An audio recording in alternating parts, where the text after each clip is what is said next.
tanto do YouTube quanto aqui do Zoom. Bom, obrigado, Thiago, obrigado, Hugo, dois grandes amigos e pessoas maravilhosas do nosso métier, dos nossos mercados que nós transitamos aqui.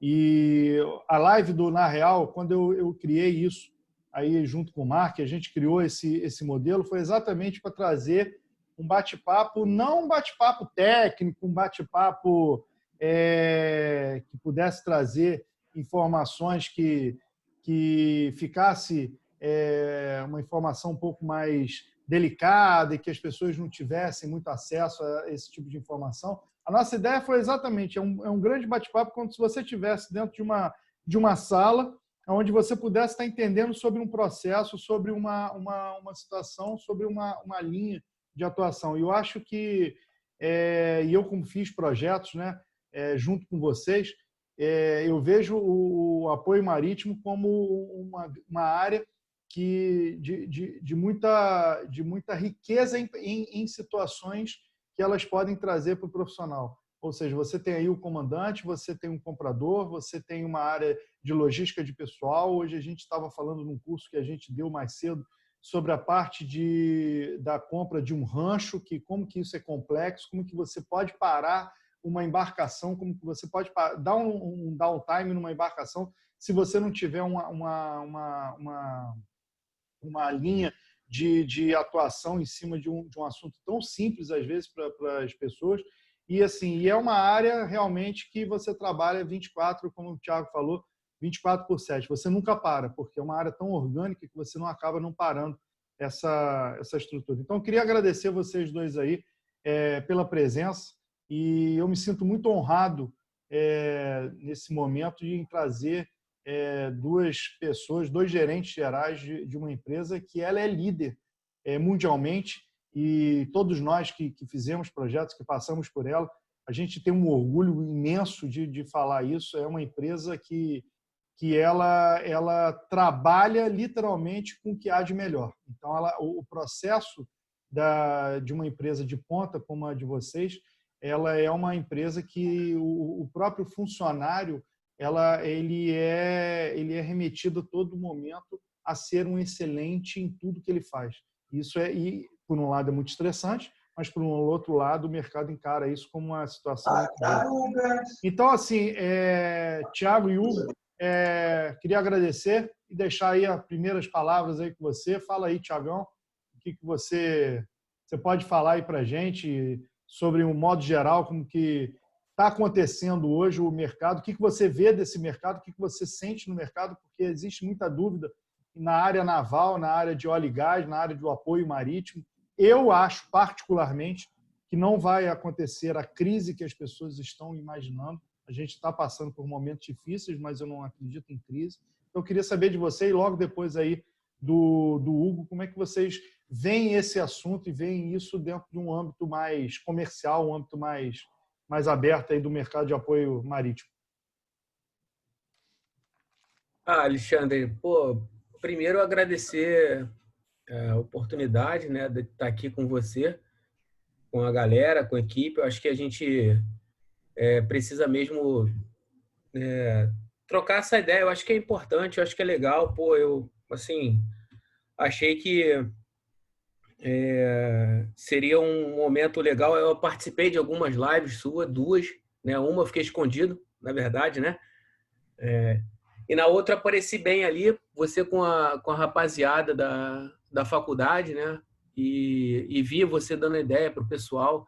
Isso é muito importante. Eu acho que a visão que você passa com a experiência que você tem para o pessoal que está chegando, ela é muito legal, muito bacana. Isso é muito gratificante para a gente que está na profissão e ver as pessoas crescendo, e principalmente das pessoas que a gente consegue ter um pouco de acesso e ver que quando num futuro próximo ela chega, né, com algum sucesso, isso retorna para você de maneira magnífica, né? Falando dessa bem aberto assim. E a primeira que eu participei né? Eu gostaria de ter participado de todas, né? Eu vejo você ativo, principalmente no LinkedIn, né? Ali com...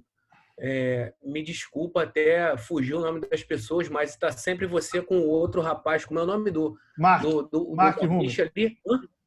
Do Mark ali, está sempre bem atuante, falando bastante, né, do meio de suprimentos. Eu acho que é importante levantar isso e eu admiro muito isso que vocês estão fazendo. Eu acho muito importante, principalmente, né, trazendo o pessoal novo que está chegando com a cara nova, botando, em grosso modo, falando a cara a tapa aí para o mercado, para chegar como ferramenta de trabalho, né, para chegar atuante no mercado. E principalmente numa situação dessa tão duvidosa, né?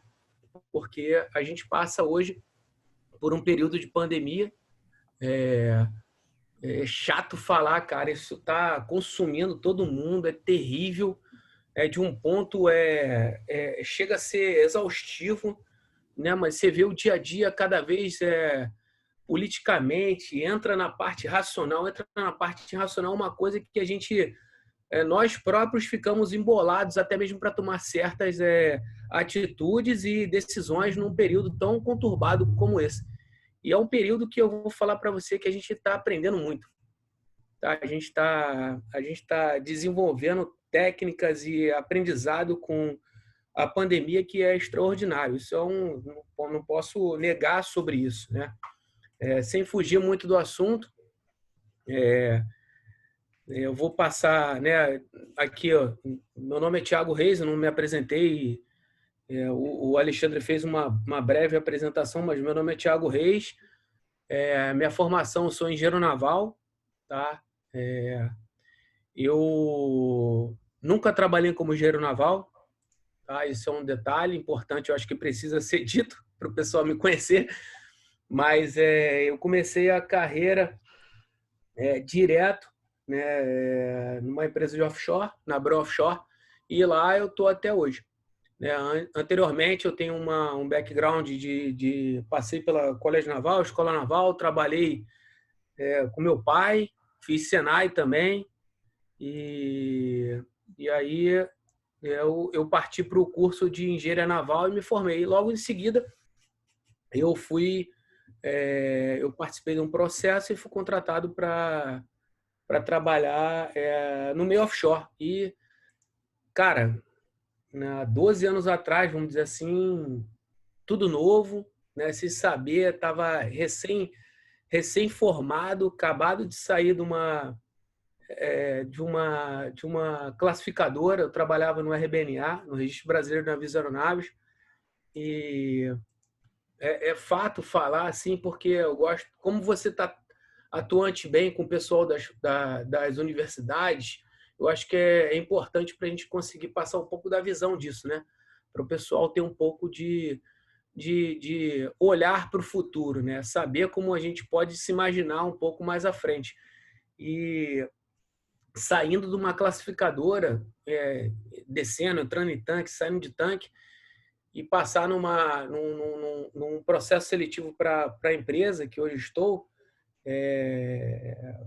foi assim, cara, tudo acontece muito rápido, é extremamente a jato, né, esse início, né, e você como ali novo, né, tendo que tomar certas decisões, o afeto, né, que é muito importante a gente falar assim da questão do emocional, é bem complicado, você chegar para uma pessoa que você depositou ali, né, que a pessoa depositou em você tanta confiança no processo de estágio, e você chegar e conversar com essa pessoa assim um pouco complicado inicialmente, depois você vai entender mais lá na frente, né, tudo que você passou. Isso para quem consegue fazer isso é muito gratificante. Então, queria deixar essa nota assim inicialmente, porque eu acho que seria importante mesmo das pessoas, né, do pessoal que está nessa live e tem a oportunidade ainda que está na faculdade, entender que as oportunidades estão abertas e depende de você, exclusivamente de você. De você ter as oportunidades ali, estar aberto, ter a qualificação necessária e lutar pelo que você quer.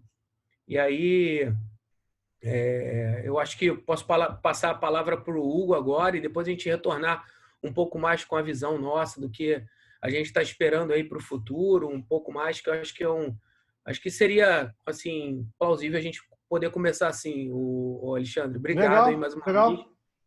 Tá? E obrigado por todos que estão aí. Né? A minha primeira, desculpa se eu estou, de alguma forma, sendo muito formal, mas é a minha primeira, eu vou me habituando ainda, entendeu? Achei bacana isso, estou gostando. Né?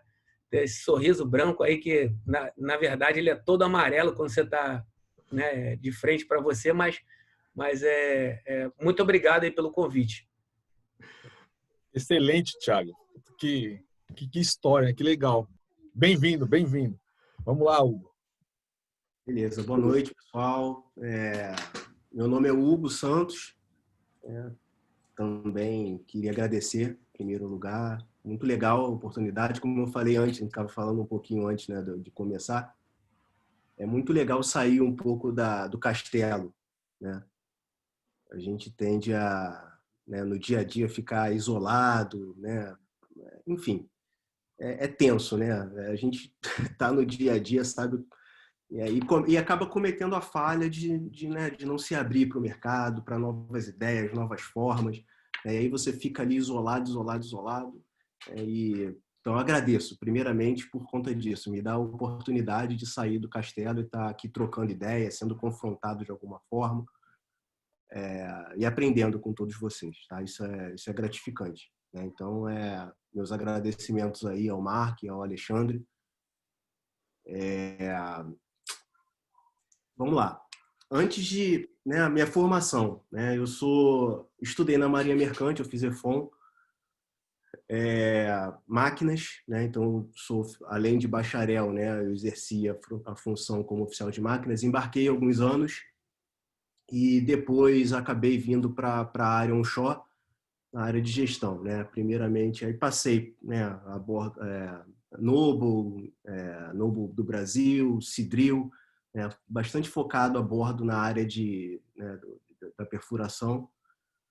E depois vim para a terra, passei pelo shipping, na parte de manutenção, e depois vim para a Bram como na área de operações e hoje estou na função de gerente geral. É importante, né, essa trajetória. Você comentou da Bram, né, eu não sei quantos conhecem a Bram a fundo, né, mas é importante, eu acho que dar um overview do grupo, né? A Shoesh, o grupo Shoesh Offshore, Edson Shoesh Offshore, tá? Aqui no Brasil, né? Lá fora também, mas eu vou falar mais do Brasil. Nós somos aqui um grupo verticalizado, tá? Que vem desde a engenharia, construção, operação de barco, operação de porto. E tem algumas empresas prestadoras de serviço interno também, como a Tanklin e a parte de equipamento subaquático, né, que é a CI, o porto é a Biport, aqui em São João da Barra, e operamos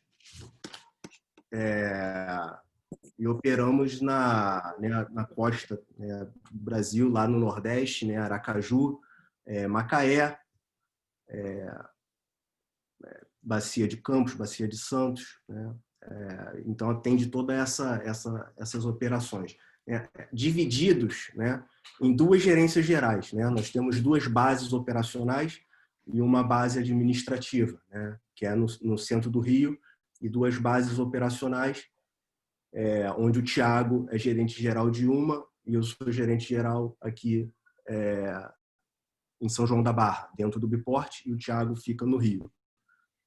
Em Guaxindiba, né, São Gonçalo. Então, só para vocês entenderem. Né? E aí tem o Biport, que é a parte do porto, aqui em São João da Barra, no Porto do Açu. Quer dizer, então a gente está participando de toda a cadeia. Então, tem uma visão bem completa do negócio. Tá? Não sei se eu já posso dar um overview, né, da minha visão do mercado. Ou se Pode, claro. Eu só queria te dar uma ponte em relação ao mercado. Eu estava pesquisando hoje sobre a parte, né, de apoio marítimo, até para trazer os dados aqui, para quem não conhece, porque tem muita gente aqui. Claro que tem o comandante, tem uma turma aqui que já conhece desse apoio marítimo, que vieram aqui até para ouvir um pouco mais de vocês, mas tem pessoas aqui que esse mercado é um mercado ainda muito distante da realidade. E eu estou falando de um mercado que hoje no Brasil ele está movimentando em torno de 2 bilhões de reais por ano. Aí vocês vão falar assim, peraí, tem alguma coisa errada. Não podem ser 2 bilhões de reais. Pode sim. E quando a gente fala no mercado de apoio marítimo, você tem que ver todas as empresas. É igual quando a gente trabalha, por exemplo, dentro de um estaleiro. Dentro do estaleiro, você fala dentro do estaleiro, mas vocês lá têm vocês estão construindo módulos para uma plataforma que custa 3 bilhões, então vocês, quando falam que estão movimentando tantos bilhões, a conta não bate. Bate porque você, quando começa a observar que o apoio marítimo não é um apoio marítimo só voltado para a atividade fim, o que ele traz também de atividades paralelas ao movimento que hoje essas embarcações elas precisam ter, o processo aí fica gigantesco, o processo fica grandioso. Então, assim, dentro da Bram, existem áreas que hoje e por mais que a gente olhe a Bram como uma multinacional, mas uma empresa brasileira, uma empresa que você tem ali em Itajaí, que você tem em São Gonçalo, que você tem no centro do Rio, e você tem essa empresa que você vê que é uma empresa assim de sangue brasileiro, e ela, apesar dela ter nascido lá, e tem uma história muito bonita, e quem não conhece, eu digo para vocês, pesquisem, porque é uma história muito bonita, é uma história de construção de pai para filho, é uma história de uma empresa quase familiar, é uma empresa que mostra a evolução e que deu certo. A nossa crença limitante é que empresa familiar ela não vai muito além. E a Bram, ela cria e acaba com isso. Então, quando você fala de um apoio marítimo e você fala de uma empresa do porte da Bram, você está falando também de coisas assim que fogem à nossa capacidade, inclusive, de entendimento em relação ao mercado brasileiro. A gente só vê isso em grandes multinacionais. Por exemplo, a área de qualidade. A área de compras, a estrutura que eles têm que ter é uma estrutura tão 24, como o Thiago sempre fala, e sempre falou para mim quando eu passei lá pela operação, 24/7. Então, a área de qualidade, a área de compras, a área marítima, assim, você trabalha literalmente sem nenhum tipo de folga em nenhum tipo de processo que você tenha. E quando você movimenta esse valor, não é para quem trabalha na área, não é um valor muito grande, porque você sabe que você tem aí empresas que elas te fornecem insumos para esse apoio marítimo, que são insumos caríssimos e são insumos que você acaba trafegando. Por exemplo, você tem a capacidade de você observar a entrada e saída de um equipamento, de um FPSO, de uma Baía de Guanabara. Olha a delicadeza que é um assunto desse, você está fazendo um aporte dentro de uma embarcação dessa. E quem não conhece, a gente quando fala, né, o apoio marítimo, outro dia eu estava conversando com uma pessoa que não conhecia nada desse assunto, e eu falando sobre o apoio marítimo, né, com o entusiasmo que eu tenho sobre isso, e eles falando lá, são aqueles rebocadores. Eu falei, olha só, rebocador é o que a sua avó deve ter em cima ali da estante, como um brinquedinho. Porque, assim, rebocador, para mim, é uma estrutura de brinquedinho, né? Então, assim, eu julgo para vocês, assim, entrem no YouTube ou façam uma pesquisazinha para vocês verem o tipo de rebocadorzinhos pequenininhos que eles trafegam, que eles operam o dia inteiro. São assim, e eu que trabalho dentro do mercado de óleo e gás e sempre trabalhei, assim, eu fiquei assustado, principalmente quando você visita o Porto de Açu, quando você visita Campos, que você visita literalmente o estacionamento dessas embarcações, quando você vai para dentro do estaleiro de Itajaí e você vê que lá dentro do estaleiro eles tiveram a preocupação de não terceirizar mais a parte de mobiliário dessas embarcações, porque eles queriam dar uma qualidade grande no mobiliário dessas embarcações, com o seu Aldo, com o pessoal lá, e aí você fica assustado com esse tipo de atitude, de ação, porque é uma coisa que foge à nossa, quem não conhece, que foge um pouco à nossa capacidade de entender. Então, tanto o Thiago quanto o Hugo, é assim, essa delicadeza, essa clareza com que eles falam, vocês não têm ideia, e eu participei disso efetivamente, vocês não têm ideia a capacidade que eles têm de movimentar aí bilhões e bilhões e bilhões e coisas muito delicadas. Então, essa é a grandeza do apoio marítimo hoje brasileiro, que está muito ligado à Marinha, né? A Marinha participa muito dessa história com eles. Então, isso Sim. também, a gente às vezes confunde o apoio marítimo como um apoio empresarial. A gente tem que ver toda a história da Marinha Mercante, a gente tem que ver toda a história da indústria naval e o que trouxe para a gente até agora desse assunto. Não é simplesmente você trazer um barco, aí bota o comandante Paulo em cima do barco e fala, vai lá, comandante Paulo. Não, tem toda uma estrutura, tem salas. Ali em Guaxindiba a gente esquece, né, de mencionar isso. Tem salas de treinamento com bases de você poder... são grandes simuladores, igual você tem numa Embraer. Outro dia eu estava conversando com o pessoal da Embraer, eles estavam falando de simuladores, e aí eu falei, gente, isso existe dentro do apoio marítimo. Simuladores existem dentro do apoio marítimo. Então, isso aí a estrutura é muito complexa. E dito isso, Thiago, e com todos esses investimentos, você acabou falando, né, sobre esse meio que a gente está convivendo com a pandemia. Eu falo, né, em todos os encontros que eu tenho com o pessoal lá principalmente na engenharia, né, de petróleo, que eles ficam mais assustados. Eu falo, gente... Isso é a UFES, né? A UFES. Eu fui na UFES, fui na UF. Eu sou daqui a pouco eu vou virar garoto propaganda das SPS. Eu gosto muito deles. E eu falo para eles, galera, não precisa ficar assustado. O que aconteceu foi uma tempestade perfeita. O barril baixou da cadeia do pré-sal, a gente teve a pandemia, mas olha quantos projetos tem hoje. O apoio marítimo, inclusive, ele vem muito à força nisso, porque, por exemplo, rapidamente, 6 projetos da Petrobras próprios. Você tem Equinor, você tem SBM, você tem Shell, isso eu estou falando que já contratado, tá? Olha quantas embarcações você vai ter só em óleo e gás, e apoio marítimo não é só óleo e gás. Apoio marítimo é tudo. Então, é tudo que trafega naquele... Então, quantos projetos vocês vão ter nisso? Então, é um mercado muito bacana de se observar. Às vezes, as pessoas... E como é um mercado muito fechado, e as pessoas não focam nesse mercado, aí ficam eles pulverizando e tal. Então, assim, agora, é um mercado que tem que estudar. Não é um mercado fácil, o comandante Paulo depois pode dar seu parecer, não é um mercadinho que você fala assim, eu vou entrar e você é uma pessoa embarcada. Não é assim, não. Então, você depois, se quiser, pesquise mais sobre isso. E aí, Thiago, eu queria entender com você o seguinte, como é que você vê essa perspectiva aí do novo? Como é que você está olhando para esse novo aí? E se me deixar aqui, eu falo bem desse mercado. Não, pode crer. Né? Fala pra cacete, mano. Esse mercado novo aí, Fala demais. Forma bacana aí, de uma forma...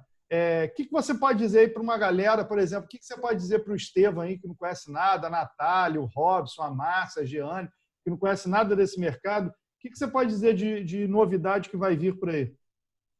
Então, cara, assim, você colocou um ponto importante, né? Hoje eu até comecei a utilizar esse jargão com uma conversa que eu tive com o Estevam, né? Que é o novo, né? Tudo é novo hoje, né? Dentro da nossa atividade, né? Tudo era simples antigamente, há 6 meses atrás, vamos dizer assim, 6. Pode ser? 6 meses atrás. Né? 6 meses atrás tudo era antigo, vamos dizer, né? Agora é o novo. Todo mundo me passa mensagem, todo mundo me tenta fazer alguma aproximação com o novo. Pô, Thiago, pelo LinkedIn, pelo WhatsApp, por todos os contatos que as pessoas conseguem comigo. E aí, como é que você está no novo? Né? Como é que você está tratando no novo? Assim, diante de tudo que está acontecendo, eu acho que a gente, no geral, né, a gente consegue se adaptar como ser humano e brasileiro de uma tal forma que é impressionante, né? O que a gente consegue fazer rápido, a gente também consegue, né, acabar com ele rápido, né? Vamos dizer assim, né? Do que eu estou falando, né? Assim, rápido para a gente poder... A gente é muito movido a emoções, né? Então, pô, caramba, pandemia, pô, ajuda, cesta básica. Pô, tu tá ali, primeiro mês, cesta básica. Segundo mês, terceiro mês, tu não faz mais nada, né? Tipo assim, pô, beleza. Tá todo mundo tranquilo, né? E aí, pô, você vê a coisa continuando, o jornal falando e não sei o que e tal, entrando um monte de coisa que se você assistir muito, tu acaba ficando louco, irmão. Né? Você fica completamente tenso, né? E eu acho que, claro, você tem que acompanhar, ter um controle, administrar essas informações para você utilizar dentro da tua atividade. Né?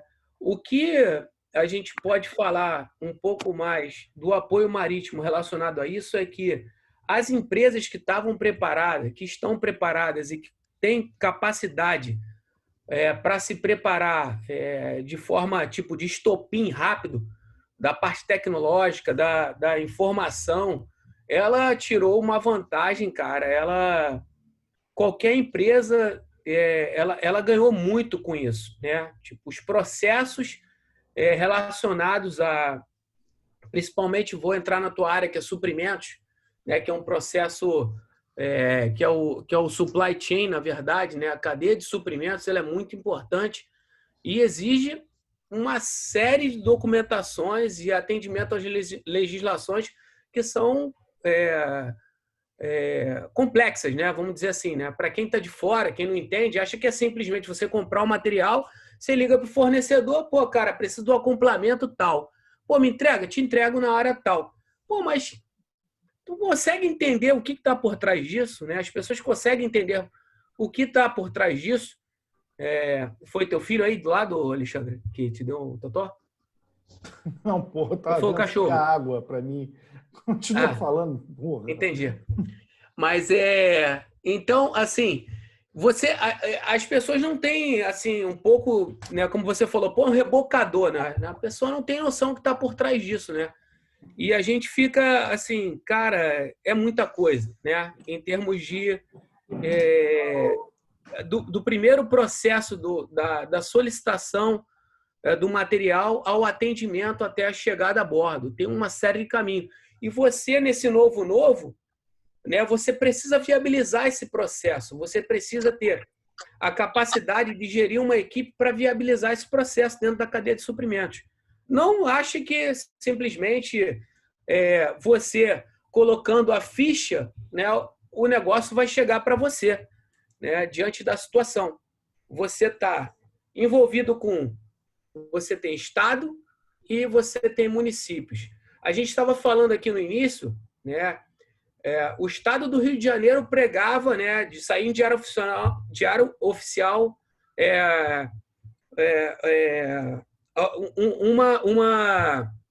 né, não me recordo o nome aí correto né, mas saía em oficial um parágrafo dizendo que para poder fazer isso você precisava atravessar a ponte Rio-Niterói utilizando isso, aquilo. Aí você chegava em Niterói, você tinha o quê? Uma outra coisa falando que não, você precisa ter uma declaração de fulano, ciclano e beltrano atestando que você está prestando serviço para uma certa empresa.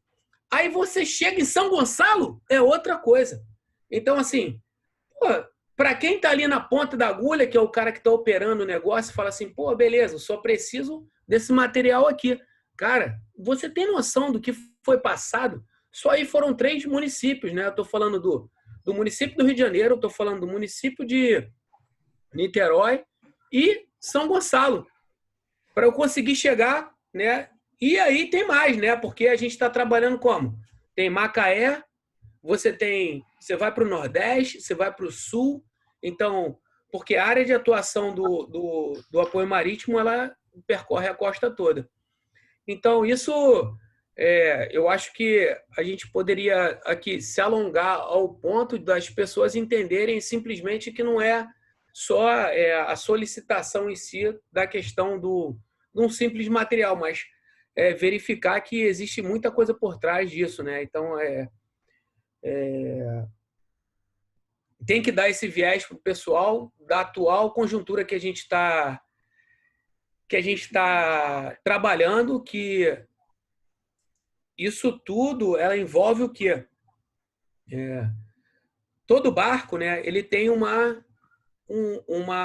cronograma de troca de turma, né? A gente trabalha com um cronograma de troca de turma, independente se é 15, 14, 28, 36, 42. O Alexandre ficava doido, porque tinha que atender. A gente precisa atender cada demanda. Então, tudo isso que a gente está falando, né, das demandas, dos consumíveis próprios da embarcação, como ele iniciou no cenário da pandemia, né, dizendo, né, de um rancho para o barco ali. Claro, para o barco, vai parar. Se você não tem isso endereçado corretamente, vai parar o navio. E aí você fala assim, quem está por trás disso? Quem que é? Teu fornecedor de rancho, né? Então, você está querendo vender, né? Porque eu acho que aqui é uma área que a gente está trocando informações aqui para poder abrir a ideia para as pessoas poderem prestar um serviço melhor dentro da cadeia de suprimento, certo? Então, é a visão do mercado, né? Cara, o que você tem? Será que eu posso dar um step up? Eu posso dar um passo a mais, um passo avante, né? E entender como é que funciona, né? Para facilitar a vida do cara, para facilitar a vida de quem está do outro lado. Isso é só um ganho, né? Daquela estrelinha que você, né, coloca ali, você tem seus fornecedores, né? Todos, né? Você tem todo o processo dentro do departamento de qualidade. E aí você vai colocando, né? Por quê? O cara pensa, tá ali, tá? Mas tem a questão do valor, a gente faz toda a parte de compliance, mas tem ali. Então, dentro daquilo, somado aquele up, né? O cara tem de tudo, mas somado aquele up, o cara tá ali, ele entende qual é da troca de turma, o cara já tem uma gestão, por exemplo, de algo que eu tenho dominado a bordo, que é questão de fornecimento de material consumível, e praticamente ele te adianta com isso tudo, vamos dizer, em contato com as pessoas que são voltadas para a operação e consegue gerir de forma melhor, evitando o pior de tudo, né? Que é a dor de cabeça final, que é a perda de receita que todo mundo, que ninguém quer enfrentar diante de uma situação que você simplesmente está ali trabalhando para poder operar algo que é muito superior a só simplesmente um navio de apoio marítimo. Né? Eu vi o Alexandre falando da montagem do FPSO numa live dele, e para quem está ali comprando, vendendo, entregando, é simplesmente uma tubulação. Cara, mas se aquela tubulação num cronograma ela foi empecilho para o segmento de uma outra estrutura que precisa ser testada para a entrega do FPSO, e a FPSO tem uma data para ser entregue, você não sabe o tamanho do impacto de um tubo de 20 milímetros, que seja de diâmetro, com, sei lá, 4 metros de comprimento, com schedule, sei lá, qual que for, vai fazer em você. Então, assim, essa visão geral de quem está ali atuando no circuito, ela é muito importante para que as decisões sejam tomadas de forma assertiva, né? Para que a gente possa seguir um caminho legal. Né? Não sei se eu entrei numa viagem sem fim aí, Alexandre, mas eu acho que deu para o pessoal entender um pouco. Né? Vou passar aí para o Hugo falar um pouco para você, porque já estou entrando numa viagem sem fim aqui, maluco. Ô, Hugo, eu me lembro quando eu cheguei, e o Ernest está aí agora, e a gente pode falar bem dele porque ele está presente, né? Ele acabou de entrar aí. E eu me lembro que eu entrei lá eu fui lá para Campos, eu entrei na sala dele, né? E ele olhou para mim e falou assim: qual é a sua experiência em compras? Aí eu, né, pomposo, né, garoto, né, tava vindo, né, todo cheio de pompa, falei: não, tô acostumado, eu compro para mercado de óleo e gás há muito tempo. Eu tenho o projeto, que é o projeto de a últimas FPSOs da SBM, não sei o quê. Ele falou: quantas FPSOs? Aí eu falei assim, eu falei 3. Ele falou: pois é, você já viu quantas embarcações a gente tem? Eu falei: não, mas, sei lá, 10, 15. Ele falou: são mais ou menos os mesmos problemas que você teve em 3, você vai ter agora em 15. 50. Então, isso que é importante, claro, dentro da parte de suprimentos, que é a minha área, né? E aí, quando você vai cair para uma Natália da vida, que você fala com o Robson, que fala com a Márcia, a velocidade com que você faz as aquisições, que você precisa dar sequência naquilo, para eu não te deixar na mão. E literalmente, o meu processo da FPSO era o primeiro óleo. Você para uma situação, vamos dizer assim, até de foro estratégico brasileiro. Se você não produz o primeiro óleo, você está arriscado aí a quebrar algumas coisas dentro do Brasil. Agora, quando você não trafega isso de uma maneira correta dentro de um barco desse, um HTS desse da vida, você para a plataforma que tem que ir para a área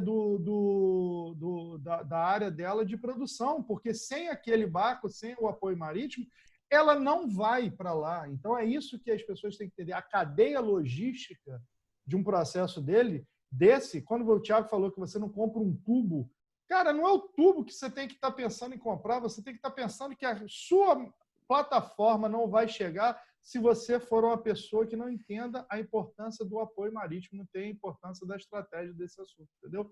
Então, assim, nessa linha, você como gerente geral lá de campos e toda aquela estrutura do Porto do Açu, que você entra lá, você literalmente, quem é uma pessoa nova no mercado, eu acho que ela tem que fazer, inclusive, uma ambientação antes, porque dá um certo medo. Dá um certo medo quando você entra na portaria lá, você vê aquela estrutura, você fica meio impactante, né? Então, assim, você que trabalha lá, como é que você lida com essas expectativas de todas as suas áreas que você coordena, que não só suprimento, mas assim a qualidade? Tudo bem que qualidade tem a Natália, que assim, só por si só ela já organiza isso sem a gente se preocupar. Mas, assim, organizando recursos humanos, você tem a parte de qualidade, você tem suprimentos, você tem a engenharia, você tem todo o apoio que essas áreas podem te dar, mas mesmo assim, como é que você falaria hoje para um cara, por exemplo, que está pensando em começar ou está indo para essa área? Quais são as suas dicas de início? Assim, cara, isso vai acontecer, você tem que estar preocupado com isso. Faça mais cursos desse tipo. O que você poderia dizer mais sobre esse momento? Eu vejo o mercado de óleo e gás de forma geral, né? Ele é de alta performance. Né? Requer, né, além de toda a legislação, a regulamentação, né? São muitas instituições, e cada uma com seu protocolo. Né? Então, requer, né, um entendimento, né, grande, né, para você conseguir atuar. Né? Com esse cenário que a gente vive, eu acho que assim, é importante até voltar um pouquinho, né, para a gente conseguir chegar até o Covid agora, né, e aí dar um direcionamento, acho que o pessoal que está ouvindo mais. A gente vem né, de um cenário, a crise não acabou, né? A gente vem de um cenário, né, de botar de 4, 5 anos para cá, né, de redução do petróleo, né, o Brent caindo, né, Lava Jato, né, e aí a gente benzão na fita, né, vamos colocar assim, o petróleo estava bom, veio Lava Jato, veio crise do petróleo caindo, Sete Brasil com não sei quantas plataformas, né, mercado aquecido, muita embarcação, tanto brasileira quanto estrangeira, todas em contrato, né?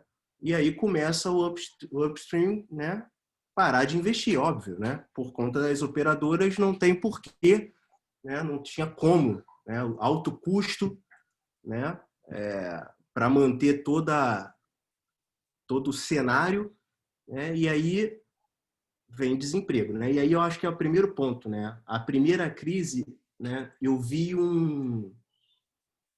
como eu posso dizer, uma redução, né, no short term ali, né, no primeiro momento, muita gente demitindo, né, diferente de agora, né, então acho que esse é um ponto positivo, né, as empresas têm segurado, né, apostando no que a gente vai conversar depois, né, mas beleza, né, e aí o Brasil, né, para proteger a ANTAQ, né, reduzindo plataforma, reduz o apoio marítimo, né? Então, é uma queda em cadeia. vai reduzindo plataforma, né, de perfuração. Hoje, para vocês terem uma ideia, a gente tem cerca de 25 plataformas, tá? Acho que posso estar errado, mas não vai fugir disso, né, entre 20 e 30. Óbvio que vai reduzir também, falando plataforma de perfuração, tá? É SS e NS, né? E a gente vê um aumento de FPSO, porque hoje o foco acaba sendo na produção, né? Mas a gente vai falando. Caindo, né? E aí vem caindo também a supply, se já não demanda tanto, e vai reduzindo toda essa cadeia, né, das embarcações, né? Com isso, né, a gente tem um ponto-chave aí, né? Aí o governo entra e fala, não, vamos proteger nosso mercado, né? Nossa economia. Então, coloca a questão de RN72, tira barco estrangeiro, né? E aí começa a ter um aumento, né? E aí, né, você vindo na ABAN, por exemplo, né, que emite os relatórios bem interessantes, né, de mão beijada aí para a gente, você consegue ver o mercado de embarcações nacionais crescendo, tá? Embora a gente ainda tenha aí bastante embarcações em lay-up, né, que se chama, né? Ou seja, fora de operação. Então, e hoje a gente vive esse cenário, né, que é o quê? Né, a gente levantando, o mercado nacional, né, devagar, mas subindo, né, as embarcações nacionais subindo, né, depois dessa queda, né, macro, mas a nacional subindo. Então, primeiro para a equipe que atende as embarcações, otimismo, né, óbvio, porque a gente ainda tem um mercado crescente, né, de um mercado promissor, dinâmico, né? Então, para o marítimo, né, que requer uma formação, né, requer passar, seja para os oficiais, seja para o pessoal da guarnição, né, que requer uma formação, né, um curso. Então, eu vejo com bons olhos, óbvio, né, vai ter muita oportunidade, isso eu não tenho dúvida. Aliás, né, temos aumentado a produção de petróleo, né? A reserva ainda é muito grande, ainda temos muito espaço de concessões e tudo mais, né? Mas foi protegido, na verdade, a nossa mão de obra nacional. Então, vejo com bons olhos para os marítimos. Para a equipe de suporte, se vai aumentando, né? E aí entra a ANP, né? Com o quê? Com leilões, com cronograma de leilões, né? Para garantir a retomada desse mercado. E que tem sido obedecido, né? Se eu não me engano, a gente está no 17º agora, para 2020, ainda não saiu, mas espero que saia logo. Para 2021, 18º leilão, né, do bloco. Então, quer dizer, isso aí são mais embarcações, ou seja, você está garantindo aí um crescimento de 2 em 2 anos, né? Então, se tem barco, vai ter suporte, onshore, né? Então, eu sou gerente geral, né, não da base, né, mas da embarcação em si. Se não tiver embarcação, não tem gerente geral. Então, o gerente geral não trabalha sozinho, tem gerente de operações, né? Segurança. Então, vem toda uma cadeia. Então, se qualifique, né? Quem tem aí o planejamento de continuar, a hora eu acho que é essa, né? Não vai deixar o negócio bombar, né, para começar a estudar, a buscar, né? Então, acho que um mercado promissor, tá? Dinâmico, e eu creio que vai continuar crescendo. Isso que eu não falei ainda de descomissionamento, a gente nem entrou nisso ainda, mas já está aí, né? Já tem acho que 19 PDI aprovado, né? Ou seja, 19 projetos já para descomissionar. Então, isso é o quê? Vai descomissionar plataformas, vai demandar de toda uma cadeia logística imensa, porto, barco, resíduo, né?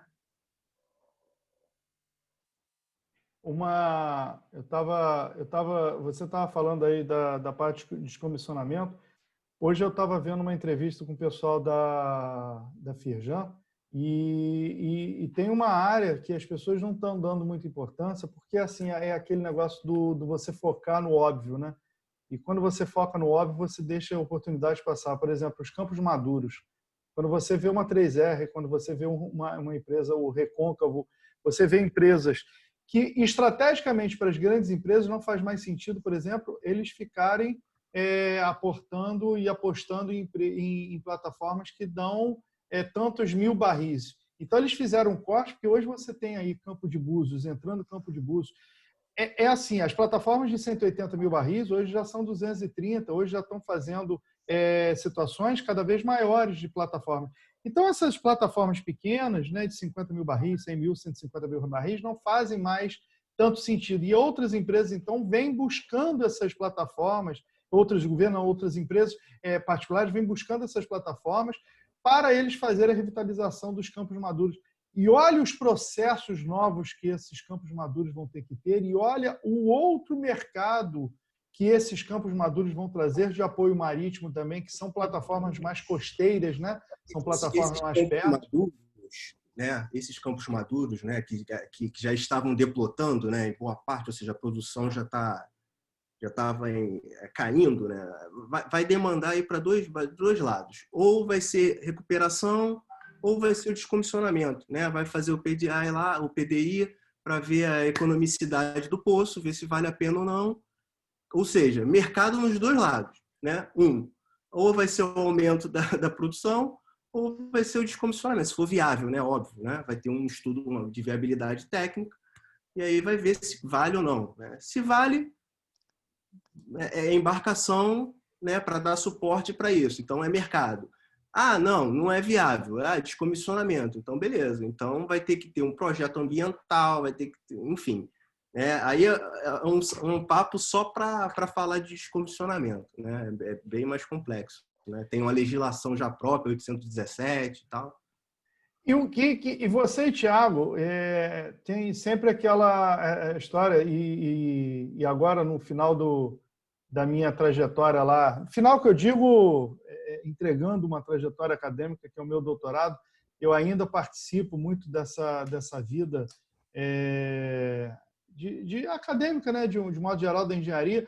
Eu vejo muito um descrédito por parte de novos estudantes e por parte de novas pessoas que querem entrar nessa linha naval assim, e de uma maneira que eles falam, poxa, mas eu vou ser engenheiro naval, ele está naquele vale, a engenharia naval ele começa de novo, porque eu acho que se a gente for plotar a engenharia naval no Brasil, ela vem em vales, né? Ela vem em baixos e altos, né? E ela traz uma coisa alta.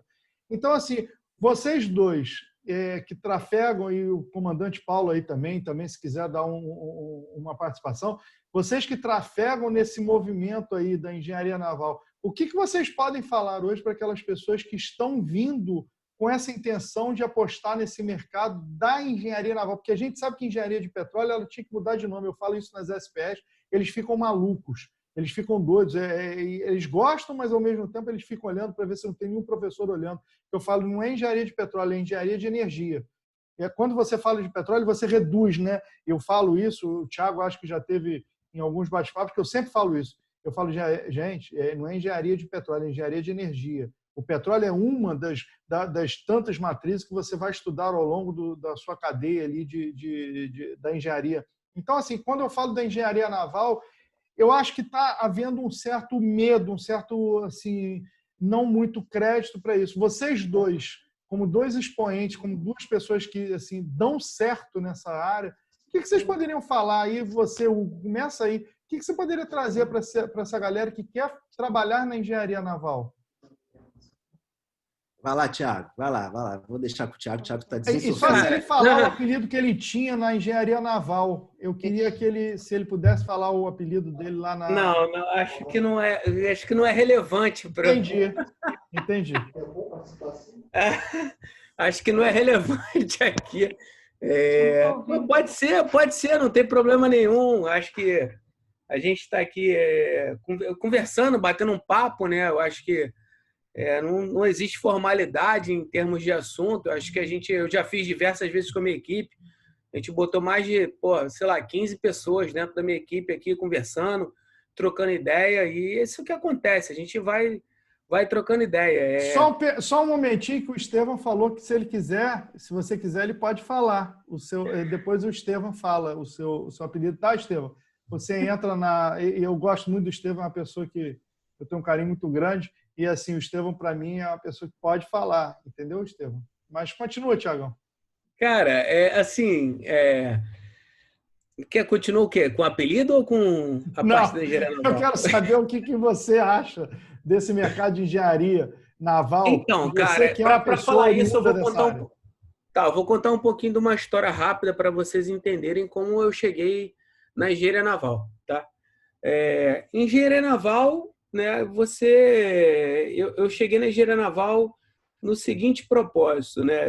Eu saí da Marinha de Guerra e falei, pô, pai, eu quero fazer engenharia.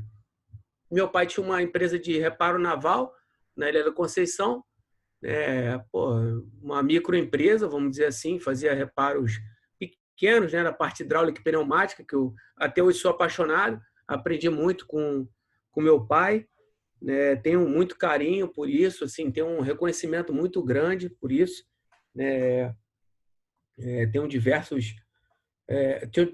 diversas lembranças dele no meu escritório, e é assim que eu vou seguir para sempre. E ele falou assim para mim, primeiro que eu falei assim, pai, não dá mais para mim não, cara, não tô aguentando aquilo mais, quero sair, quero fazer engenharia. Eu falei, fazer engenharia, meu pai era marinha mercante, foi concursado Petrobras, saiu da Petrobras, pediu demissão e foi abrir uma empresa assim, vou abrir uma empresa porque eu sou bom no que eu faço, e de reparo naval, e começou a fazer. Eu falei, cara, faz engenharia naval. Aí eu, beleza, fazer engenharia naval, porque eu achava que ele estava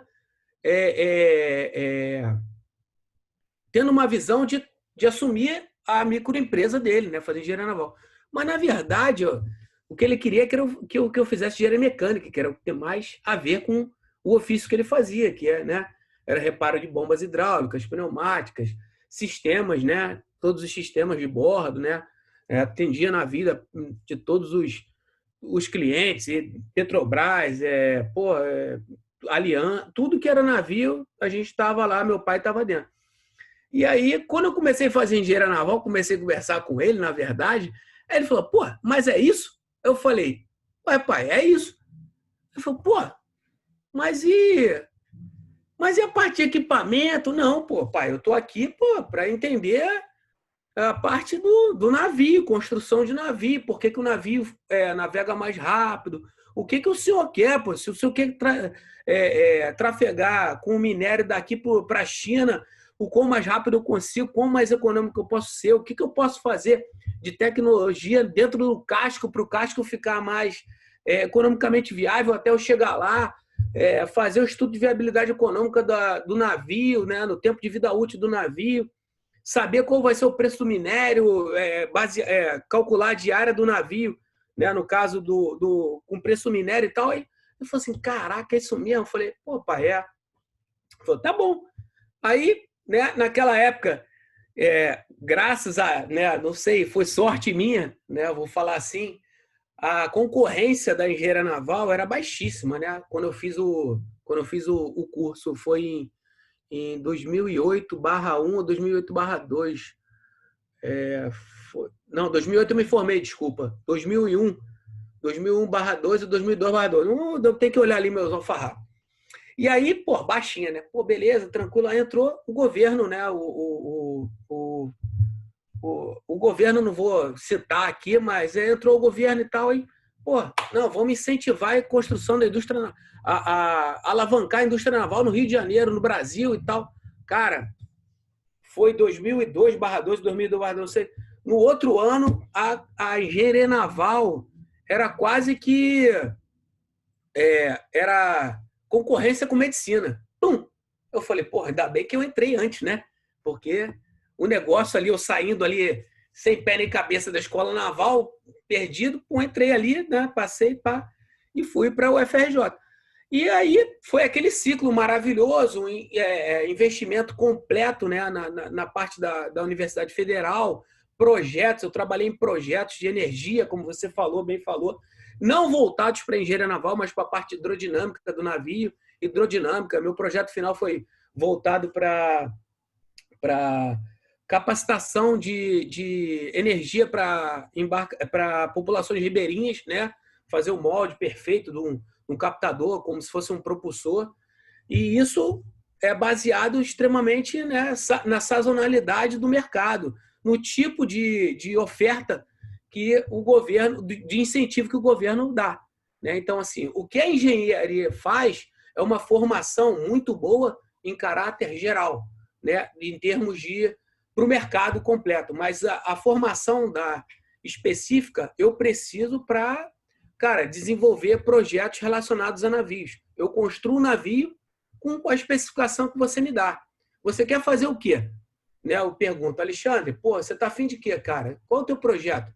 Pô, Thiago, meu projeto é carregar, pô, salvar energia, mas carregando, mas levando o container daqui para do sul para o Nordeste. Pô, beleza. E o que você quer? Não, eu quero economizar. Aí entra numa série de estudos que a gente vai fazer da viabilidade econômica do projeto. Só que as matérias, né, a parte de engenharia naval que você estuda na faculdade, ela abrange muita coisa, né? O conhecimento técnico que você tem e a informação, ela é muito rica para esse mercado. Tá? Eu descobri isso depois que eu entrei, né? Então, você, com a mão na primeira função, que seria, vamos dizer, na parte de uma coordenação de embarcação, é aquele cuidado completo da embarcação, você entender por toda a embarcação. E por eu ter passado com essa parte de engenharia, eu tinha, né, esse know-how completo. Mas, na pergunta que você fez relacionada à engenharia naval, eu acho que, para o apoio marítimo em si, ela é muito importante a partir do momento que a gente ganha incentivo para a construção aqui, no Brasil.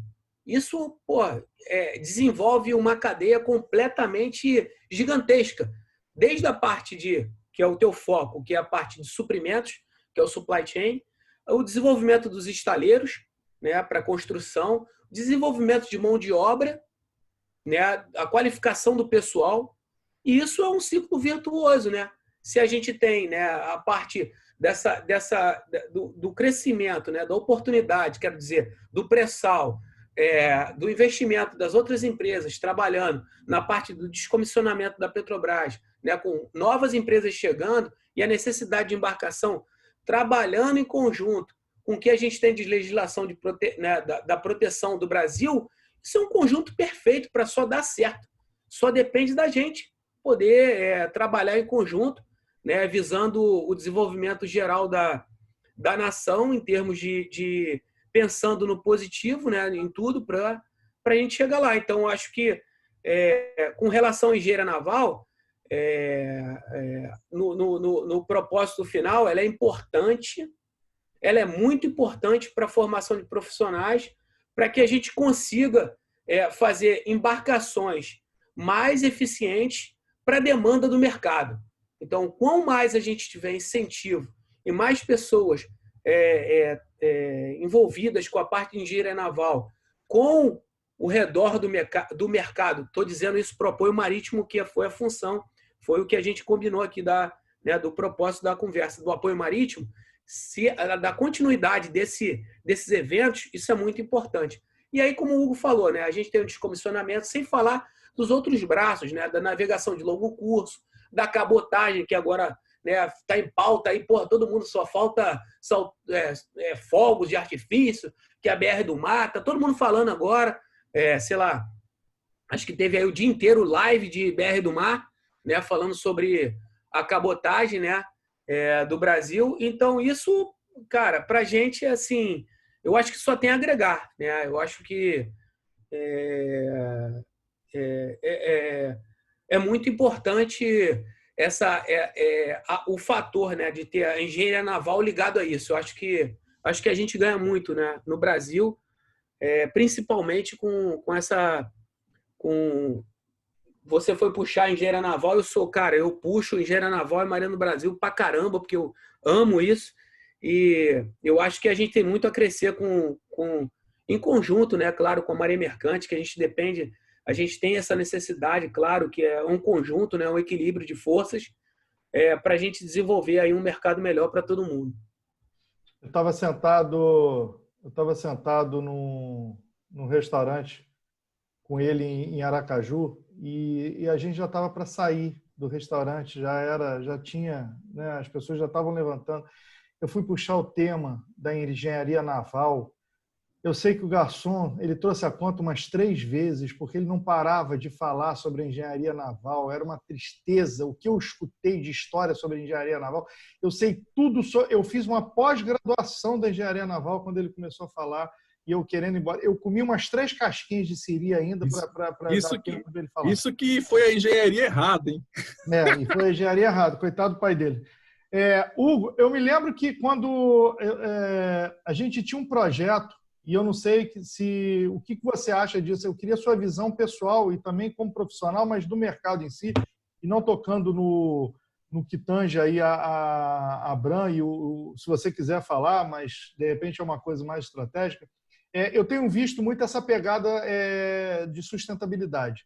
Eu tenho visto todas as empresas muito preocupadas com a sustentabilidade, muito preocupadas com essa linha verde de todo o cenário. Eu me lembro que a gente estava, eu e o Kempf, né, o Estevam, ele sempre ria muito dessas histórias nossas, mas a gente estava conversando muito sobre o barco verde, sobre essa linha sustentável, e a Abram, mais impressionante ainda, ela tem uma empresa que é a Tank Cleaner, que faz toda essa parte de limpeza de tanques de uma maneira, tem todas as ISOs que ela pode ter, e ela vai respeitando isso de uma maneira muito bacana. O que você acha do apoio marítimo ligado à sustentabilidade? Como é que você vê, que projetos que você poderia hoje imaginar em colocar em pauta para um apoio marítimo cada vez mais sustentável, porque a gente vê cada vez mais essa pegada, principalmente, por exemplo, dentro de uma construção de óleo e gás. Dentro de petróleo e gás, você tem áreas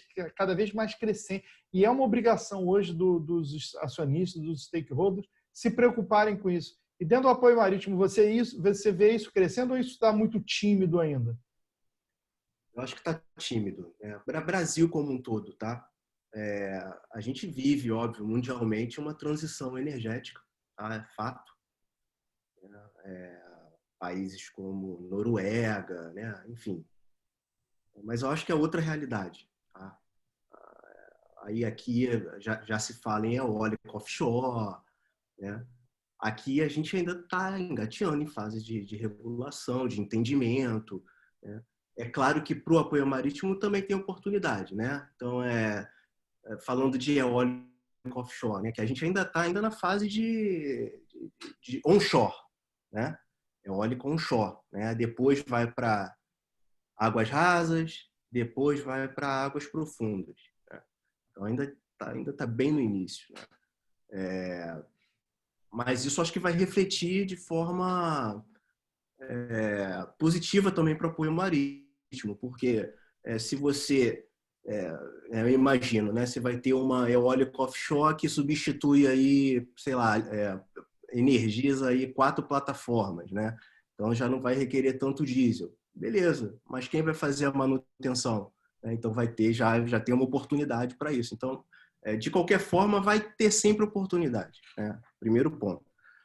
Mas em termos de desenvolvimento, ainda está muito na fase da pesquisa, né? Eu tenho lido bastante sobre isso. É uma área que eu me interesso muito e, pessoalmente, assim, gosto, defendo, acredito que as empresas que começarem a investir nisso vão sair na frente, né? Quando virar a chave. Legal. Eu acho muito que dependente dessa matriz energética, né? Esse é o ponto, né? Hoje a dependência, né, do petróleo, do gás é muito grande. Eu acho que são colocações excelentes do Hugo, assim, sendo agora aqui bem, né, polite, bonito, polite, né? Você gosta, né, Alexandre? Mas, assim, eu acho que quanto mais incentivo, né, dos contratantes, né, que eu digo, na colocação de solicitações, né, e bids relacionados a, a esse assunto, mais exige para se desenvolver, tá? Isso vem acontecendo, tá? Aos poucos, mas é uma evolução para a gente, né? A gente está falando aqui que há 10 anos atrás, há 20 anos, é pouco, né? 20 anos atrás, 15 anos atrás, o pessoal trabalhava de chinelo no convés, né, pessoal? Pô, então, assim, chinelo, bermuda e camiseta. Né? Então, hoje, pô, a gente tem... eu tô falando aí, cara, pô, há 10 anos não era exigido ISO. Né? Então, falando hoje, então, que as exigências nos contratos, eles vão desenvolvendo cada vez mais as empresas, mas também, por outro lado, né, eu acho que existe um custo por trás disso que tem que ser avaliado, que na verdade não é um custo, é um investimento, é o meu ponto, né? É que isso vai tornando todo relacionado ao investimento que está se fazendo para que possa ter esse desenvolvimento, né, desse braço que você falou. Isso quando a gente conversou sobre isso, foi um projeto inicial assim bem legal, né, sobre isso. E eu acho que é um ponto que devemos continuar, né? A gente, como todos nós, né, relacionado a isso. Mas o meu ponto que é importante deixar é que existe essa, né? A gente pode estar aqui falando, pô, claro que existe de cada um a vontade de fazer o melhor relacionado à parte do ecossistema, mas claro que com incentivo a mais para existe essa vontade de desenvolver, vamos dizer assim, né? Vai ter essa vontade. Isso eu digo não só na indústria de apoio marítimo, na indústria naval, mas em todo segmento de energia, né? Eu acho que a gente deveria, e acredito sim que a gente está partindo colhendo o investimento das energias não renováveis, né, e aplicando nas renováveis, né? Quero dizer, né? A gente tira do petróleo, sabe que um dia, teoricamente, né, que a gente aprende lá na geografia da Tia Teteia, que vai acabar, né? Que a primeira coisa que fala é que vai acabar, né? Então, eu acho que migra todo esse investimento para uma energia renovável, né? Uma energia que a gente possa limpa, clean energy, né? Que todo mundo hoje é um jargão, né? Que é a parte eólica, que existe a parte de ondas, então isso é um mercado que, cara, é um ciclo, né? Que a gente tira de um lado e joga para o outro, mas que as cabeças pensantes são as mesmas, né? E que a gente pode chegar num ponto bom para todo mundo. Até para adicionar, eu achava que fosse ter, né, esse ano agora um boom mais, né, relacionado a isso com Equinor e Petrobras, né? Eles firmaram essa questão para puxar o mercado, mas ficou bem retraído e o negócio não fluiu, né? Então, mas assim, vai ser uma tendência, é inevitável, né? Vai ser inevitável. Já os grandes players aí já estão pegando ali uma porcentagem, né? A única coisa que eu falo principalmente nesses bate-papos que eu tenho feito, principalmente com o pessoal de petróleo, eu falo, gente, a matriz de petróleo não vai acabar, o carvão não acabou. O carvão, inclusive, se vocês pegarem os últimos relatórios, ele cresce.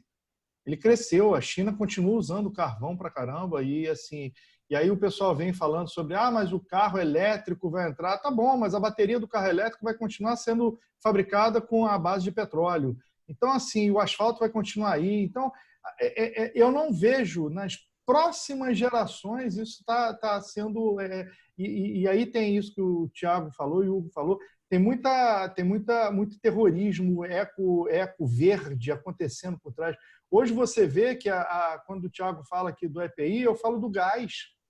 Eu falo da engenharia de segurança. Quem aqui é ligado à engenharia de segurança, a parte de qualidade. A Natália pode depois pesquisar isso e trazer depois, se ela quiser, algum tema sobre esse. A engenharia de segurança, 10 anos atrás, as plataformas elas queimavam o gás de uma maneira que a parte da plataforma, a temperatura da plataforma era um absurda, e a contaminação ali de todos aqueles poluentes na queima do gás. E hoje queimar gás é um absurdo. Você está vendo que a indústria não permite mais isso. Você está aí vendo mexilhão, você está vendo os gasodutos, você vê o Porto de Açu já se movimentando com isso.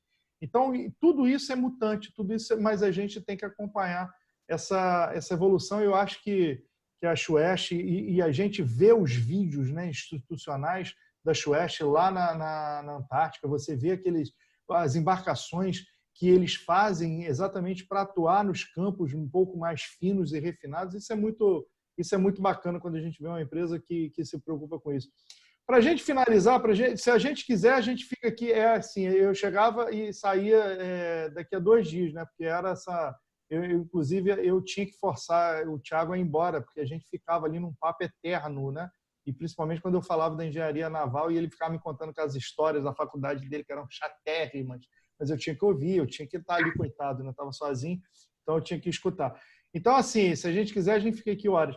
Mas, assim, para finalizar esse bate-papo, eu acho que deu para esclarecer muita gente que está aqui, e eu acho que foi muito bacana trazer isso. O que vocês podem, e se vocês podem trazer um pouco de novos projetos que vão estar aí entrando nessa parte aí de apoio marítimo? Começa aí, Thiago, falando rapidamente o que você vê aí de novos projetos para o apoio marítimo. O que você vê de situações desse sentido que eu poderia apostar no apoio marítimo daqui a 1 ou até 5 anos, que novas tendências vão vir aí? Alexandre, se você falar de 1 a 5 anos, é muito pouco, entendeu? A gente está falando de 20 anos. A gente está falando de aposentadoria, né? Se você for olhar, eu não vou falar aqui de dados, porque eu acho que todo mundo tem acesso a entrar na internet, e se eu falar, eu posso estar cometendo um erro, né? Mas eu acho que se a gente entrar no próprio site da Petrobras e tem aquela página que diz, né,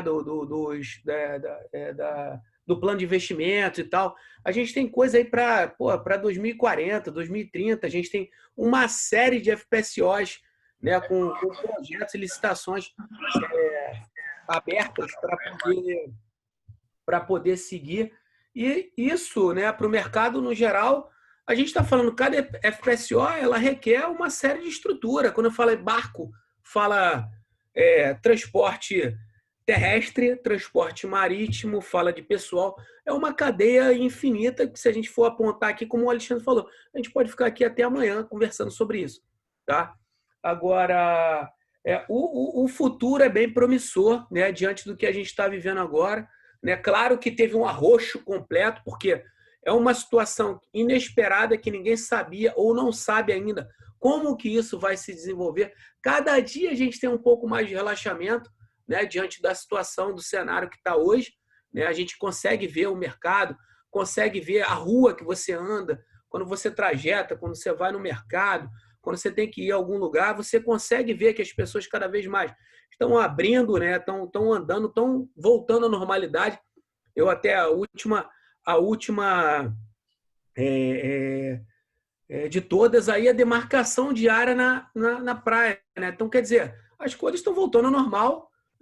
Tá rindo, mas é a realidade, né? É verdade. Enquanto isso, a gente tem outros lugares que, é complexo o lockdown. Ainda é assim, tudo é um pouco desconhecido, mas se trabalha com números. Né? Então, a gente volta para a questão, né, da matemática, da probabilidade, mas tem um ponto que é muito importante, né, que além, né, do que o Alexandre falou, que é claro que é o futuro nosso, que a gente está vendo para daqui a 20, 30 anos, que eu acredito, e que eu estou vendo que é bem promissor, né, para todo mundo, né, não estou dizendo exclusivamente para nós que estamos aqui. Né, a gente é um país muito grande, eu acredito muito, eu sou muito patriota, eu acredito muito no Brasil.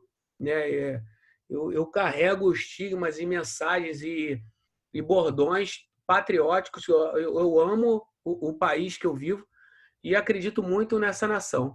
né? Agora, associado a esse futuro, né, Alexandre, eu acredito que a gente precisa olhar um pouco para o próximo, né? Para o lado pessoal, para o lado comportamental das pessoas, né? Eu acho que a gente precisa tratar esse lado, né? É uma questão que a gente se absteve, que a gente fugiu muito, muito no passado, né? Eu digo indústria como um todo, e isso vem sendo latente hoje em tudo, né? Nas mídias sociais, né? Nas conversas de bate-papo, no dia a dia, né? Que é do trabalho. Eu acho que isso eu acho não, tenho certeza que isso é muito importante para a gente. A gente tem que cuidar desse lado, muito importante. Eu acho que faz parte do assunto da cadeia de suprimentos. Eu acho que tem que ser um novo assunto para ser tratado mais adiante, né? Eu incentivo que seja um assunto a ser debatido em próximas lives suas com pessoas voltadas no mercado de comportamental, RH, em termos da indústria offshore, do apoio marítimo, voltado para a cadeia de suprimentos, que é o teu core business, né, que é a tua, né, que é o que você hoje está trabalhando. Eu queria deixar essa mensagem final, que eu acho que a gente tratando, né, as pessoas, né, sabendo, identificando, conseguindo identificar a nossa equipe da melhor forma possível, eu acho que é uma maneira de tudo fluir em equilíbrio e a gente conseguir o sucesso que as pessoas tanto esperam, né? Que o sucesso ela está voltado, claro, a gente tem metas e objetivos de cada empresa, mas a gente tem um sucesso pessoal, né? Que é a satisfação pessoal e o propósito pessoal, né? Isso é muito importante para o nosso sucesso. Então, acho que isso tem que ter, é um recado que eu queria dar para todo mundo, que é esse propósito pessoal, que as pessoas pensem e entendam, né? E consigam refletir esse propósito pessoal para que a gente consiga viver melhor em equilíbrio, para que isso automaticamente torne, né, os negócios, né, a indústria como um todo num ambiente sadio de evolução e que todos possam sair ganhando. A gente tem que ter essa relação de ganha-ganha sempre. Beleza? Hugo, o que você poderia falar aí sobre projetos futuros, positividade? Assim, eu estou bem otimista, tá? Eu tenho visto, né, desde da crise, né, da crise anterior, né, questões positivas, né? E aí eu vou levantar essa bola, né? A questão da própria Petrobras, né? Que tinha exclusividade legal no pré-sal, então não tem mais. Isso abriu o mercado. Pô, hoje tem Trident, tem diversas, né? Até pessoal, eu não sei assim, eu utilizo muito no site da ANP, né? Tem calma aí, deixa eu ver o nome aqui. Painel alguma coisa, deixa eu ver aqui. Painéis dinâmicos, tá? Do lado esquerdo. Aí entra lá, ANP, aí você pode acompanhar, né, o movimento da indústria, né? E aí tem os dashboards bem legal no Power BI, bem interessante. Produção, as operadoras, as concessionárias, né? Então, bem interessante, né? Então, isso abriu, né, o mercado. Diversas concessões foram entregues para fora da Petrobras, né? Embora em alguns casos a Petrobras opere e tudo mais. Essa questão, né, da ANP, vejo muito positiva de ter criado um cronograma de leilões, então já tem pré-estabelecido 2020, 17º, né? Aí tem o biodiesel que já está na 72, sei lá. Aí tem ano que vem, 18º, né? Então isso dá uma previsibilidade, né? E o mercado fica atento. A questão do conteúdo legal, que simplificou, era um empecilho, né? Era um empecilho. Então eu vejo isso tudo como muito positivo, né? Muito positivo, né? Aí tinha a questão do regime aduaneiro reperto, né? Então foi tudo isso simplificado, né? O ambiente tributário, né? No que diz respeito ao repetro.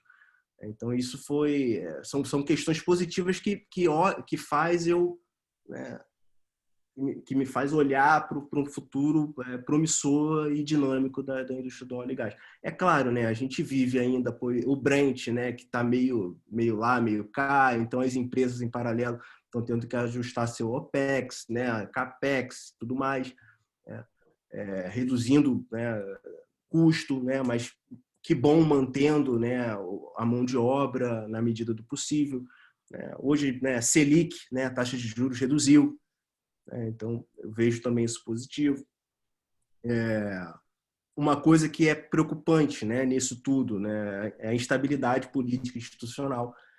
Isso é algo que falta, né, esse detalhe para o estrangeiro, né, para o capital estrangeiro se sentir confortável, né, de falar assim, pô, estou investindo no país, ó, seguro, tranquilo, né, tem crédito barato, né, então vamos lá, né, aí gera emprego, aí imposto de renda, aí começa, né, é uma cadeia. Então, e o próprio Covid, né, o ruim, né, novos protocolos, mas ao mesmo tempo eu vejo o amadurecimento das corporações, né? Quem estava brigando aí com a indústria 4.0 está tendo que fazer na marra, né? Mas ao mesmo tempo um aprendizado de estar longe, mas estar perto, né? Tá todo mundo nas suas casas, né? Com as suas famílias, filho pulando, mas se entregando de alguma forma e mantendo a operação.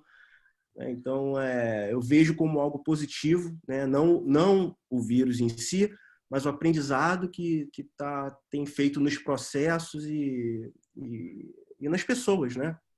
A gente está vendo que é dependente, né? Nós somos dependentes do outro, porque faz falta ficar sozinho, só com a tua família.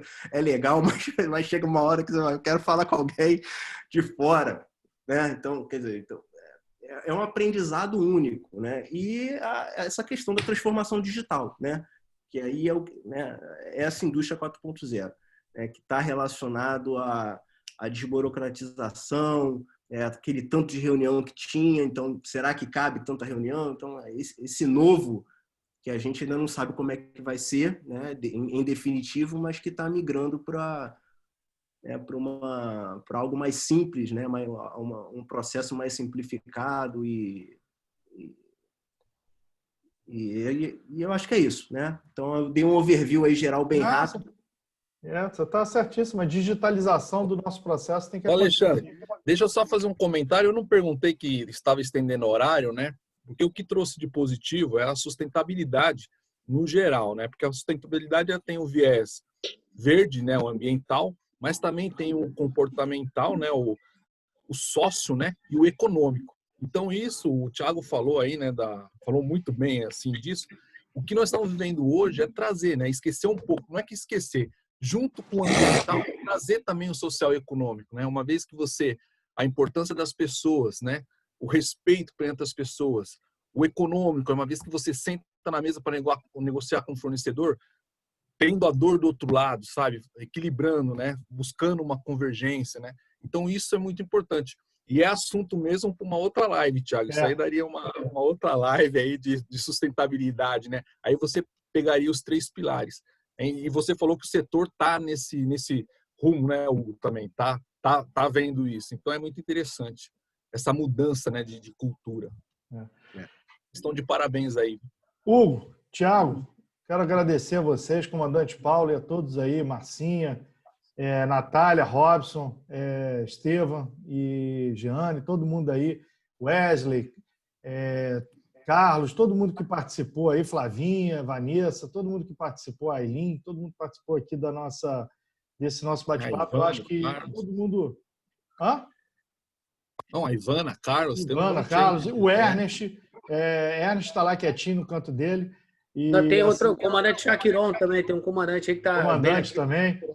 E a todos que participaram, acho que foi um papo muito bacana, porque trouxe uma visão muito, muito grande desse mercado de apoio marítimo, e a gente quebra um pouco essa crença limitante que o mercado marítimo ele fica estagnado, né? E ele não é estagnado, porque a gente tem uma visão muito simplista de um processo só do mercado marítimo. E, na verdade, ele abrange diversas áreas e diversos tipos de processos. Então, muito obrigado por vocês dois. O canal está aberto, você está franqueado, o que vocês precisarem da gente para alguma coisa. E, assim, eu acho que só tem a desejar mais sucesso, porque sucesso vocês já têm e a empresa é maravilhosa, vocês são competentíssimos, a equipe é assim, quem puder conhecer um pouco mais da equipe, a equipe é maravilhosa. Então, assim, o que vocês precisarem também, a gente está aqui, todo mundo, essa comunidade aqui, para exatamente para isso, para a gente trocar essas informações e bater esses grandes papos, beleza? Vamos abrir a câmera agora que eu quero tirar uma foto que eu quero mandar lá para o Thiago, porque a gente tem um grupo, eu, Thiago e Hugo, onde ele só manda coisa do Flamengo. É Flamengo direto, é coisa chata demais isso, entendeu? Então, abra as câmeras aí, que eu vou mandar a fotinho. Então deve estar meio parado esse grupo aí. Ô, Hugo, eu queria que você observasse, Thiago, eu queria que você observasse a Márcia. Ela acabou de abrir a câmera, ela estava escondida, eu queria só que você observasse a Márcia. Olha que coisa, a coisa bonitinha de Márcia. Eu não sei como é que vê essa lá, ela vai mostrar que ela está trabalhando. Olha lá, ela ligou agora o computador, ela estava dormindo. Entendeu? Como é que vê todo mundo aqui ao mesmo tempo? Como é que é? Vamos abrir a câmera todo mundo. Natália, Robson. Já vi aqui. Quero que todo mundo abra a câmera aí para a gente tirar uma fotona aqui. Márcia estava comendo churrasco. A Jane tem que mandar a imagem, a mensagem na hora que eu vou tirar a foto. Jane.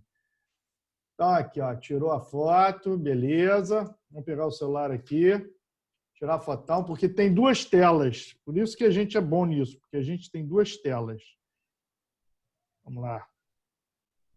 Olha lá. 1, 2 e todo mundo sorrindo. Isso. Agora tem a outra tela também, para o pessoal não ficar triste na outra tela. Olha lá.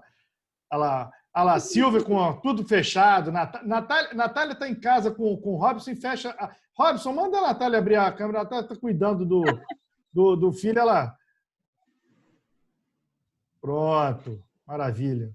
Gente, obrigado. Beijo em vocês. Fiquem com Deus. Valeu. Seguros. Tiago, qual é o teu apelido? Eu quero saber. Não vamos dizer não. Não vou dizer não. Não vou dizer não. Isso é uma coisa do Cariri. Acho que merece falar. Alguém falou que ia falar aí o apelido dele. Não, isso é coisa de Cariri. Quem foi Cariri, foi. Quem não foi, não volta mais. Sim, me liga depois que eu te conto. Pessoal, não tem problema não. Não tem problema. Era Thiago Psicopata. Isso. Pergunta ao Hugo Fernandes, o CEO da Bram, qual era o apelido do Thiago. O Hugo Fernandes tem verdadeiro assim, medo do Thiago. O Hugo Fernandes contou histórias terríveis. Nada, pessoal. A gente está esquecendo de outro. Tem um outro comandante aqui que eu esqueci o nome aqui. Qual outro comandante? Abre aí, comandante. Qual é o seu nome? Também tem outro comandante aqui para a gente falar. Quem é o outro comandante? Tá difícil, acho que não abre. Você travou todo mundo. Eu não travei ninguém, não. Eu não travei Medeiros, nada, não. Pronto. Eu não travei ninguém. Atuante aí direto no LinkedIn, que eu vejo bastante aí. Tá certo. Obrigado. Jogando aí, aprendendo. Até qualquer dia. Tchau, tchau. Tchau, pessoal. Tchau, obrigado, gente. obrigado a todos. Tchau, tchau. Boa noite. Ótima noite. Boa noite. Tchau. Ótima noite. Um abraço. Outro.